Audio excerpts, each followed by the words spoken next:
Adventures in Voice Acting and Bang Zoom proudly present Inside the Voice Actor Studio with Dee Bradley Baker, Mary Elizabeth McGlynn, Laura Stahl, and moderator Tony Oliver. Okay. Welcome, everyone, to the Comic-Con and to this panel. It's Adventures in Voice Acting Inside the Voice Acting Studio, Voice Actor Studio, rather. And just want to introduce myself. I'm Tony Oliver. I work with Bang Zoom Entertainment, and I'm a director, a voice actor, occasional producer. There's a Steve Bloom that just floated in the picture there too. See, that's the kind of panels we have. They're spontaneous, yes. And people appear just headless, bodiless Steve Bloom heads everywhere. Okay. This is Inside the Voice Actor Studio, and joining me tonight is these three lovely people, starting over to Dee Bradley Baker, voice actor extraordinaire, been around forever, and gives a lot to the new voice acting community. So thank you for being here. And it's a pleasure to be here. Thanks. Next is Mary Elizabeth McGlynn, voice actor, director extraordinaire, my favorite director to work for, actually, and just a nice person who knows a lot about the business. Aw, thanks. She's the best bride of Frankenstein ever. Well, we're going back then, huh? We're going to go back. We're going way back. Let's go there. Way back. Let's do it. And joining us also is Laura Stahl. Laura is a voice actress and an ADR writer. She stars in a couple of animes right now and does a couple of prelay stuff. And you're the voice in Beyblade. You're a Beyblader. And a couple of other important stuff. So Laura, welcome. Hi. Hi, Thanks Laura. for having me. I just got lost and I wandered in here, so thanks. That's good. Well, we just happen to be, having a Zoom meeting at your house. So what we're going to talk about today, normally what we do at Inside the Voice Actor Studio is I interview an actor and about their life and their stuff, and then we bring people up from the audience and have them voice act and or dub, and so that was something that we just can't really do now because we're not there, we are going to talk a little bit about getting into the business and that sort of stuff, but we're also going to talk about the business as it is today, and spend the next 40 minutes just kind of discussing that, and we'll speak frankly. Yes, frankly, and I will speak Tony-wise, just because I'm not Frank. That was a bad joke. Sorry. Moving on. So let's talk a little bit about breaking into the business. It's always been hard to break into this business, but now things have really gotten insane. So what do young actors really need to be thinking about, in your opinion, trying to get into this business now, especially? Well, it's funny. I'm going to just direct it right to Dee because Dee has an entire website called iwanttobeavoiceactor.com, yes. Which is the greatest resource for anybody really wanting to be in this industry or get into it or see what it's like to do this for a living. So Dee, I defer to you. Ultimately, you've got to love acting, and it's a habit of something that you like to do. And it's also got to be something that you're good at. And that you spend a lot of time playing with it and testing it and learning from others as you do it until you finally have enough confirmation to kind of step up your game and to move up into a bigger market, whatever that is. That's just kind of how I see it. I don't look at it in terms of trying to find a break or trying to get someone to hook you up or connect you up or anything like that. I look at it as more of a lifetime process of charging your batteries, your creative batteries, and then also exploring your creative defaults and strengthening those as you learn and you get better at what you do. And if it ends up that you end up that voiceovers is a good fit, then you work those skills and you find those markets and you work your way in because you're good and because you can problem solve and because you're good to work with and because you're enthusiastic and you love what you do and that you very efficiently solve problems and you create great ideas and you're open to improv and you listen well. And these are all things that just take a long time. Most people, they say they want to be a voice actor it's like saying, that's a really beautiful woman. I want to marry that woman. And it's like, wait a minute. Have you dated that woman? Well, no, but I want to marry. Well, wait a minute. Wait. So are you ready to mate, to date and then marry? That it's like, well, I don't know. I haven't really. It's like, look, there's a lot of groundwork that you've got to do in terms of finding out who you are and what you can do and what you love to do and what you do really well before you can dive into actually doing it in a professional sense. So to start, forget about the marriage, forget about the professional sense. Do it for fun, do it for learning and the exploration. And then gradually, as you up your game, if it's right for you, it's not right for most people, but if it's right for you, then you will find your way in because of the power of the creative battery that you have charged up with your life. I can go on and I know. on, can't I? That's why we Don't asked you to shut come here. up. That's right. Shut up. No. Well, no, but I that makes that resonance a lot with me, because I like to say that voiceover kind of embraced me, not the other way around. I stumbled Yeah. into it, and it was Mhm. something I seemed to be okay at, where I wasn't so good on camera. Yeah. So, Yeah, that's so exactly It's how I got to did suit it your too. personality and your skill set. Absolutely.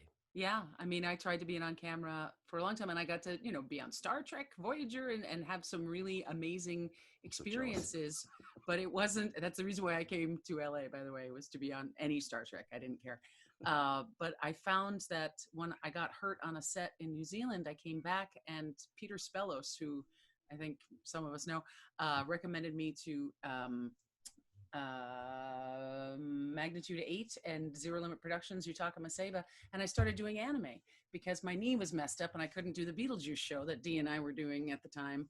So I never thought that this would be something that I would ever get into. But once I did, and I think like anything in life, once you get into something, you know if it's good for you and you know if it's a right fit. It's like being shot out of a cannon. All of a sudden you're like, oh, I feel confident. I feel I found my voice, which was the most important thing. And I think as a voiceover actor, that's what you need to find first and foremost before you start expanding out into other character voices, is find who you are and then let yourself sort of spiral out. Yeah. After that, with play, it's all play. I love all of that. What I like to tell people when they're asking me, which I think we all get asked a bajillion times, is how do I become a voice actor? This is what I want. Is to allow your idea of what success looks like to be very, very flexible. Because Yeah. like the rest of us, I didn't aim to work in anime. I didn't aim to be a voice actor at first. I wanted to be an actor, whatever that meant. And I went to school for musical theater and finished school for musical theater and realized I didn't want to do musical theater. And, right? And so I started exploring a bunch of different things, and I followed the opportunity. When a door would open, I would walk through it, and it didn't necessarily need to look exactly what I thought it should look like.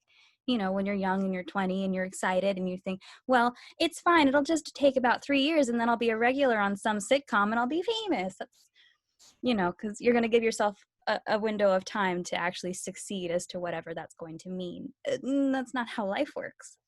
But if you experiment and you try things and you get offered opportunities to go and learn about something, you get to find out what feels right, what fits you, and what really feeds your soul or your creative juices and going. And I stumbled upon this through accident entirely, and I was like, oh, this could be fun, and was thinking purely that. Not that I would end up a couple years later having this as my career.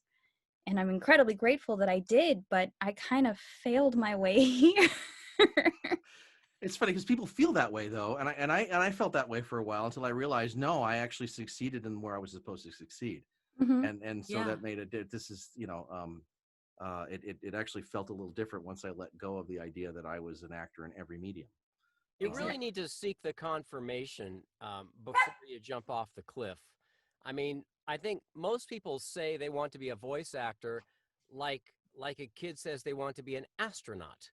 And it's like, well, look, if you really want to do that, then you probably have to be a certain kind of person that has a certain kind of experience and a certain kind of training. And it takes a long time to sort of accumulate that to see if that is indeed what you want to go do, because it's not as simple as just reading a book or reading a web page or something. It's like, it's actually something you got to dig into yourself and find.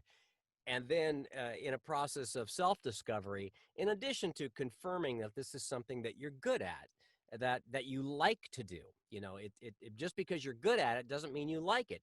Or just because you like it or it appeals to you, that doesn't mean that you're necessarily good at it. So it takes time to find these things out. Mm-hmm.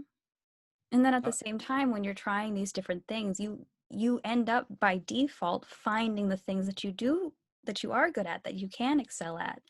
And I would love to say as well that just because you may not necessarily immediately take to a skill, it doesn't mean that it's impossible for you. It just means how much time and effort and energy are you willing to put forth to reach a workable point of that skill level so that you can become a professional. And sometimes we have more aptitude in one direction rather than another. Lots of people find their way into other mediums of work just because they're trying to aim for something else. They may not hit exactly what the goal was, but they may end up adjacent, and that could be something that's so much more enriching for them and so much more exciting for them.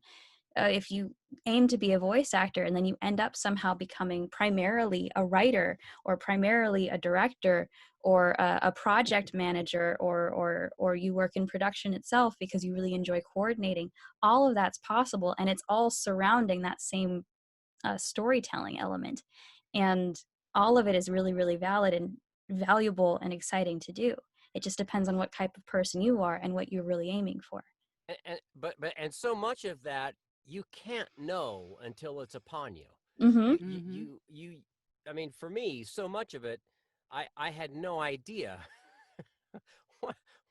whatsoever about where this was going or what these things were, that I just kind of kept trying by trial or error. And you've got to, I think that the universe rewards flexibility, as you were saying there, Laura, that if you're open and if you're willing to kind of move with it, then you've got a shot at finding something that you love, that you're good at, where those two things intersect. The universe is really good at letting you know when you're in the right place. And you're always exactly where, I believe you're always exactly where you're supposed to be, but sometimes you're not doing what it is, exactly what you should be doing. So you have to be open, Laura. It's a great point. You've got to be flexible with your own dreams in a way, because you will get pushed in different directions than you had anticipated. And if you're open to that and embrace that, then you may find yourself in a very happy life. It's a side benefit to being a freelance creative, or a gypsy, or whatever you want to call that, is that you're constantly met with disruption and change, and that you have to step up to that and embrace that, and then to optimize it, rather than freak out or shut down or turn negative on that. And you know, these days, there's certainly more disruption and change than ever before, and I think that's accelerating. And so, in a way, a freelance creative person, I think, is available to ride this in a way that can be of benefit. That you know, you may not know where that's going to go, but at least you're used to surfing that wave. Yeah, it's about adaptability. Like, we have to adapt. As human beings, we have to adapt. As voice actors, as anything, we have to adapt, or we'll get left behind. You've got to welcome that. I mean, for me, it's like I welcome that. It's like, this is great. This is interesting. This is novelty. This is, you know, it's not the same. It's and we're learning things in the process. I mean, we're learning how to be like, all right, I've got to dive in. How does Pro Tools work? How does a GarageBand work? How does Audacity work? How do I manage all of these things that I now need to have? I need to have a script in this, so I need to get a bigger monitor. And so it's like, it becomes this fun puzzle to sort of figure out and embrace. I love the framing of that as a fun puzzle. If you look at it as a fun puzzle, rather than this watermark that you have to hit. I want to earn 10,000 a year or 20,000 a month, or that I want to be famous. It's like, if you leave those watermarks out of the way and just say, I want to have a lot of fun. I want to really enjoy this and follow my enjoyment. Then you have a chance. Yeah. So I actually I had an acting teacher that pulled me aside once and said, because I was breaking up during a scene in a play, and she's like, Mary, I don't know whoever told you that acting was supposed to be fun. It's not. And I've been trying to prove her wrong every single day since then. And I You've have to done thank well. her. Yeah. Thank her I- for saying that, because that for some reason that resonated more than anything else I learned. I did Equus in high school, and Oh, gosh. that wasn't fun. And that's like there's a form of acting that is not fun, at least for me. Yeah. But voice acting is not that. Voice acting is a lot of fun. Yeah. Well, Voice acting is not Equus. It is not It Equus. can be, though. You don't but have to there's- go insane every day. but your booth has to be after big enough for the memorizing. horse. That's the problem. Yeah. Oh, But even with that level of emotional exhaustion and preparation that goes into something like Equus, at the end of the production, taking that breath and breathing it in is just like, for me, fun is also wrapped up in a sense of accomplishment. Yeah. it's And, satisfying. Yeah, Yeah. it's satisfaction. So, Yeah. Yeah. Absolutely. Well, look, given all the stuff that we just talked about, and all of us, I teach, you teach, we all talk to new actors all the time, and we tell them they have to go take acting classes and learn how to be an actor and do all of that stuff. And so, yeah, that's all on the website. Please go check out Dee's website, because that's where you're going to find a lot of It's this info. free. I want to be a voiceactor.com. It's free. Yeah. At least it's free. Yeah.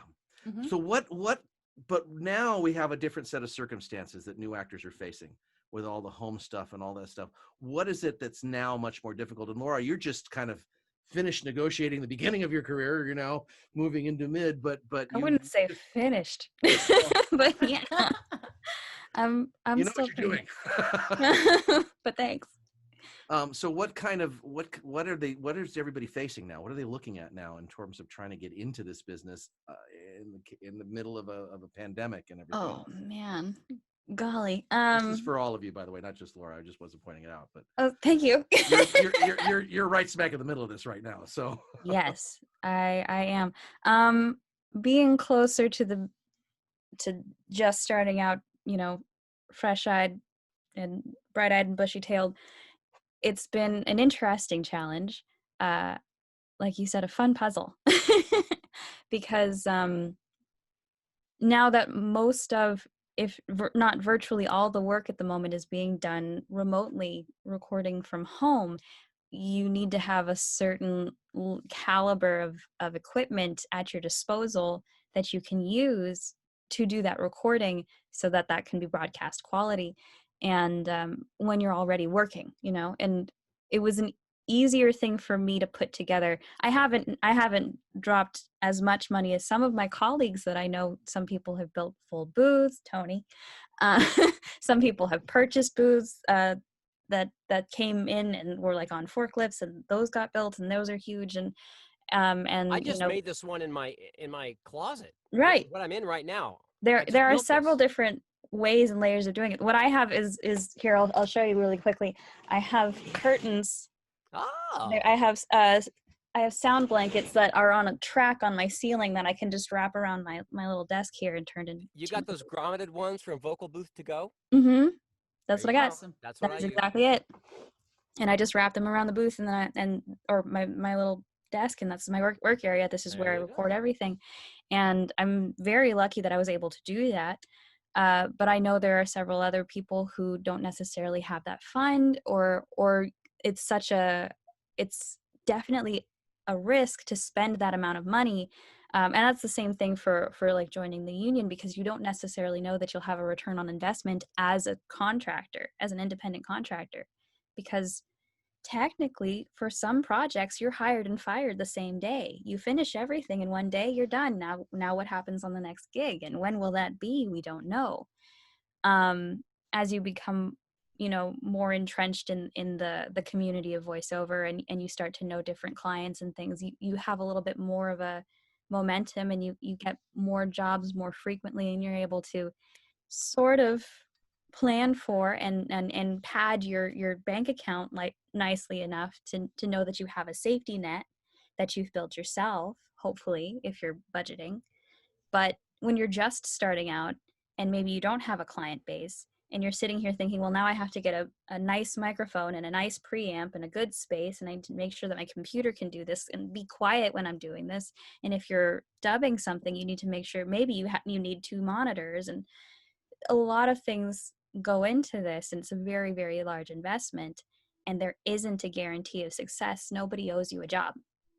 So, and then especially if you're starting out and you don't have clients, then you're also spending money on classes, on getting a demo, on trying to find an agent, or trying to reach out to different client bases and see if anybody is looking for your type, or all of that stuff. You're already just starting out. It was already very difficult. And now at the same time, you have to bring a certain amount of physical equipment and a little bit of know-how with you, along with just your voice box. Yeah, it really But- pays to have a kind of a business framing of show business, Mm-hmm. kind of like you're suggesting there. Yeah. I think that you have less control over external what the external people want, Yes. and more control over what you bring and what you can have do, to offer. what Absolutely. you have ready Yes. to discharge from the battery that you're charging up that is you. Our job for the most at the highest level, I think, is to be optimally prepared for an opportunity that will show up. Yeah. Because the Yeah, more yeah. and more you aim for these things, the more opportunities will start to show up from expected and unexpected places all the time. My first job, I had no idea it came from the direction it did, which was just from a friend that I was hanging out with. I had no idea this was something that would happen. But I was luckily able to pull it off, and that snowballed into the next job and the next job and the next job and the next. But we have to be ready to receive those opportunities that show up, so that Yes. we can show up to the game and know that we belong here. Yeah, that's well put. Yeah. I think our job is to be ready. Mm-hmm. Your job is not to get a job, actually. Yes. Your job is to be ready Yes. at all times to Yep. get a Mhm. job. Get the job. And That's be your cr- job. and be creative about, don't empty your bank account No. buying all of this equipment. Don't do that. I mean, please don't. There are simple mics that you can get that won't bankrupt you, and you can Yes. build a fort. You can Yes. build a pillow fort. I mean, Yes.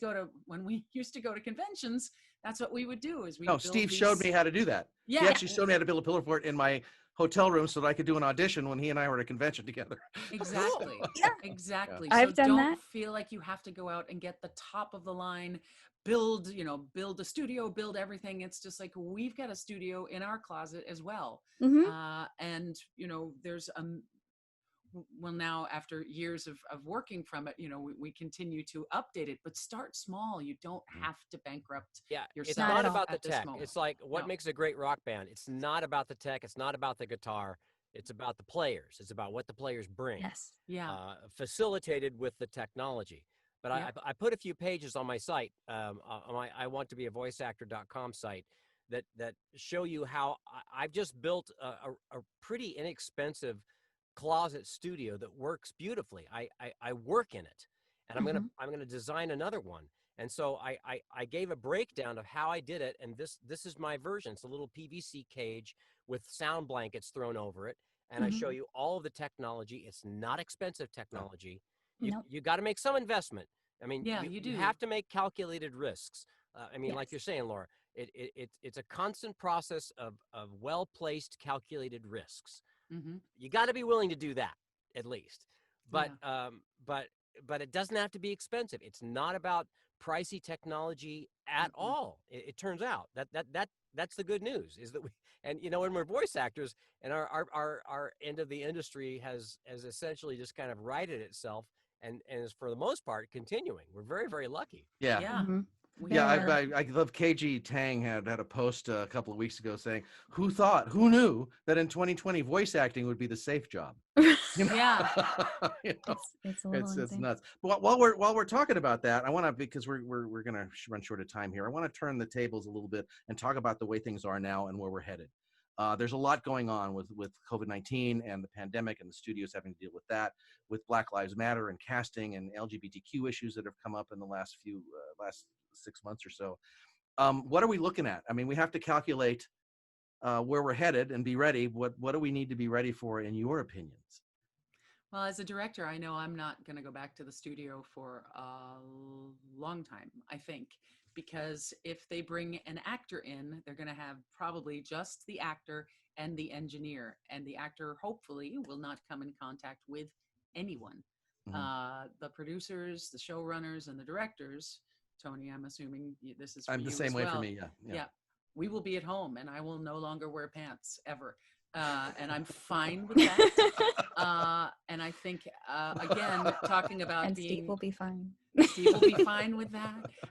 About being adaptable in this situation is just like people like, I don't want to leave my, I mean, I need to get out of my house. I'm fine. Like, I'm fine doing this, and I'm fine to be employed at my house if that's the way the work is. And again, it's about adaptability and just sort of going with it. And we need to stay safe. Look, a job is great, but there's no reason to risk your life for a job at this point, because it'll be the last one you have. So what's the point? What about casting in terms of what you're seeing in terms of, I mean, with Shira, you have a pretty very diverse broad cast. diverse cast. Yeah. And so do you see that being a plus and moving forward? I mean, I hope everybody does. I mean, how are you seeing in your circles? Because what's being seen from the actor's point of view may not be the same. That's why I want to kind of contrast that. Diversity is huge. It's king. Representation is I think number one right now. I mean, it needs to be. It has to be. It's an interesting argument. But is it actually happening? That's I think. the question. Well, the shows that I'm working on, it is. Yeah. The shows I'm working on, it absolutely is. And it's a mix of celebrities, non-celebrities, and very, very, very diverse across the board. And that's been happening for me, at least the shows that I've been working on, and it's, She-Ra especially, that was 3 years of an unbelievably diverse cast. And it was amazing, and it hopefully will continue. But it's interesting because voice acting is not on-camera acting. We can do any voices that we want to. I mean, in terms of our own, we're only limited by our vocal cords. So we've got accents and everything else. And but I'm glad to see that representation is finally taking its place in this industry. Well, good. So, and I'm glad that there's finally some attention to middle-aged white males finally getting a shot at some voiceover work. I know, Dee. It's about time. Seriously. Well, I mean, I'm joking. Of course. To me, all that matters is this: as a freelance creative person, there are always filters in place. Some of them that favor you, and some of them that don't favor you. And those filters are always shifting and changing. Your job is to be creative and irresistible in a way that you get work. That's all that you worry about, is just making yourself irresistibly castable, no matter what the filters are, no matter what's happening these days, is you do your best to bring your best, because that's what you have control over. That's it. Laura? Hi. Hi. I definitely agree with that. That you have to, like you were saying, you do your best and you bring your best to make yourself irresistible. I agree with that.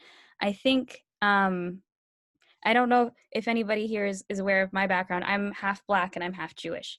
And I definitely know, especially in my side of the community, I know many frustrated POC actors who feel as though they don't get to see a lot of the opportunities that are out there, or they're only able to read for certain character types, or only certain characters, or only certain shows even, and they feel unheard.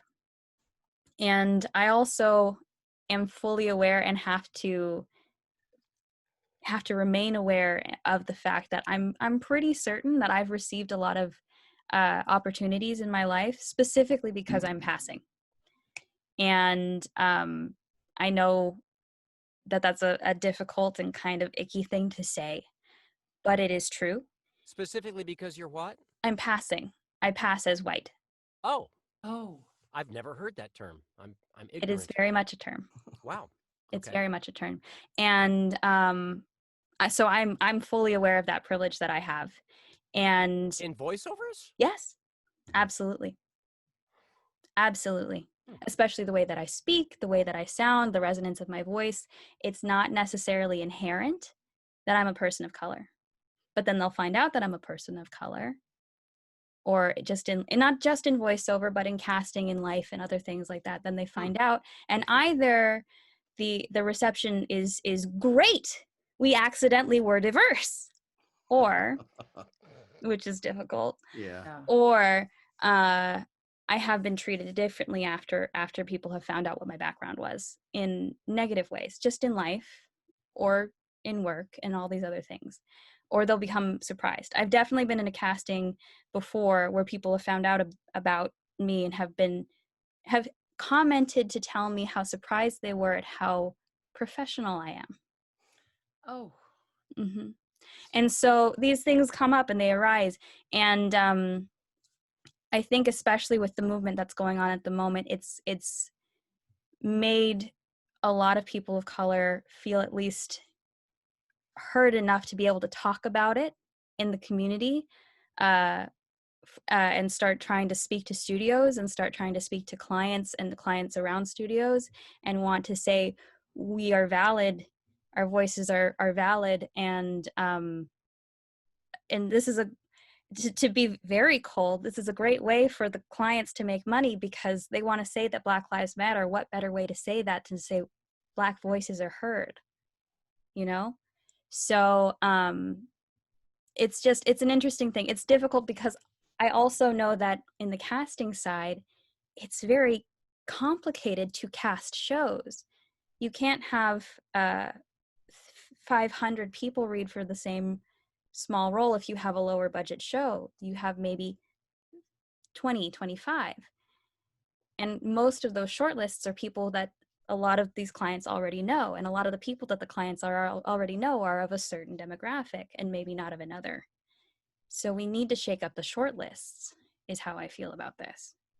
And that may not necessarily be true in some of the top tier shows, some of the union shows, some of the higher end glitzier glamier shows where you will see more television celebrities on board.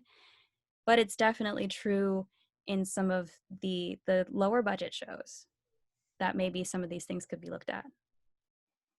Well, that's interesting because one thing that came up in talking and researching what we were going to do today, and I've talked to you, I've talked to several other people, is this concept that that it's not that they're not even getting the auditions necessarily, where it doesn't Correct. matter what their skin color is, it matters what they sound like and what their acting is. And Right. they're still not getting the audition because the assumption is this is a white character, or this is not. And so that may be an issue that maybe as directors we can help influence, Right. and reminding our casting people, hey, why don't you read him for this character, even though he's not the same color? Well, the truth of the matter is there's no such thing as sounding Black. No. There's no such thing as sounding white. There's just sound. And, there's ability. I know so many incredibly talented, wildly brilliant people of color who are actors, who are creators. And I think one thing that would really serve is not necessarily just to have Black talent out there, but we need Black voices in seats of power. We need more Black directors. We need more Black writers. We need more Black producers and showrunners, and more Black voices pitching to like Netflix and Hulu and Amazon and all these other spaces. I recently just heard about there's a, I don't remember the name of it, but there is an anime production company in Japan that is Black run. mm-hmm. My mind was blown. I was so excited. All of these things can happen. So I think more people who are making the decisions need to have an outside perspective from the one that is currently what we've got going on. Bit of a paradigm shift. Mm-hmm. Yeah. Cool. Well, we are just about out of time, so I just want to make sure everybody gets to say what they wanted to say. And Laura, that was great. Thank you. Yeah. We only need to hear this. We all need to hear this. It's So, a time for listening and education. You know. and accountability. Yeah. Frankly, this is what this generation is asking for, and I, for one, support it. But anyway, so Ab, anything you guys want to wrap up with? We got a couple minutes, and we just want to say our goodbyes. Yeah. Okay. Oh, gosh. Thank you so much, Tony. Thank you for guys having for doing us. this, and you guys out there and at Comic-Con Virtual Home Edition, and enjoy this. And please, Dee, you could give us the website again. My website is Yeah. iwanttobeavoiceactor.com, and it's free, and it has ideas about how to build a home studio and how to be safe according to science, and also a whole lot about becoming an actor and exploring that. All right, Having fun cool. with it. So thank you all. Mary, thank you very much. This- Oh, there's a cat. This is my cat Ash that I named after Ian Holmes' character. Oh, look, the dog that yay! matches your cat. Many animals. I can't. I'm Oh, so my- sad. Well, my cat's not in here, so okay. This is Zira, Hi, named from Zira, Planet of the baby. Apes. Yay! And I I just, love nerd yeah? pet naming is my favorite thing. So this is Ash from Alien. Mm. I love I have that. I have a pair of cats named Leo and Stitch. Oh. I wanted to call them Potter and Weasley, but my wife I'm so jealous. Oh. I just want to say really quickly to everybody out there in virtual land, I know that the world feels upside down right now, especially with everything going on in the LGBTQ community and the Black Lives Matter movement, all of the stuff that's happening. The world is inside out. But I just want you to know that you're okay and you're not alone, and we're all doing this. We may not all be in the same boat, but we're definitely rolling down the same river. And every task has felt impossible the first time that it had to be done.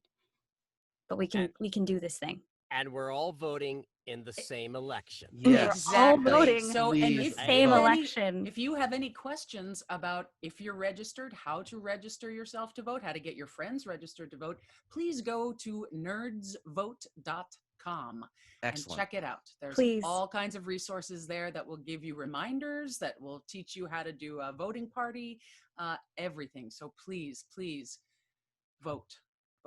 Nate, All right. democracy. Mhm. Yeah. Thank you, Dee, Mary, Laura. Thank you all for watching. Thank you, And guys. we're done here, but be safe, wear your mask, wash your hands, and Yes. and hopefully we'll all get through this together. All right. Bye, And guys. hopefully see you in person Bye. at the next one. Yeah. Bye.